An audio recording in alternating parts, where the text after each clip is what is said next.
আসলে ছোট মরিচে যে ঝাল বেশি, এটা যদি তোমার আমি না পাইতাম কখনো বুঝতাম না। হ্যাঁ, তুমি এত কিউট কি হয় বলো তো? দোস্ত দোস্ত বাবিত আছে। কি কস? হ্যাঁ হ্যাঁ লরে লরে লরে লরে।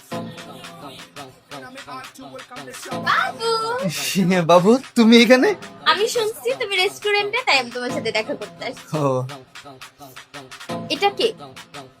এটা এটা হচ্ছে এই যে ওর গার্লফ্রেন্ড, ওরা দুজন আসছে তো ওদের সাথে আমি আসছি আর কি। ও, ওদেরকে কিন্তু মানাইছে ভালো। দেখতে হবে না কার গাল। কি হইছে? ইয়ে না বাবু, ওই যে মশা ছিল তো মশা তাড়াই দিলাম। এই বেটা বুঝলাম না, মামা কি শুরু করে দিয়েছিস? এটা একটা এসব রেস্টুরেন্ট, বুঝছো তো না। তুমি বুঝতেছো না? রেস্টুরেন্টে ওদের একটা প্রাইভেসির বিষয় আছে না? দেখো জায়গায় জায়গায় সিসি ক্যামেরা কি শুরু করছে। আচ্ছা, তোমাদের প্রাইভেসি লাগবে, তোমরা আমাকে আগে বলবা না? দাঁড়াও, এটা হচ্ছে আমার ফ্ল্যাটের চাবি। ফ্ল্যাটে প্রাইভেসিও আছে, তোমাদের কোনো প্যারা নেই। থ্যাংক ইউ ভাবি।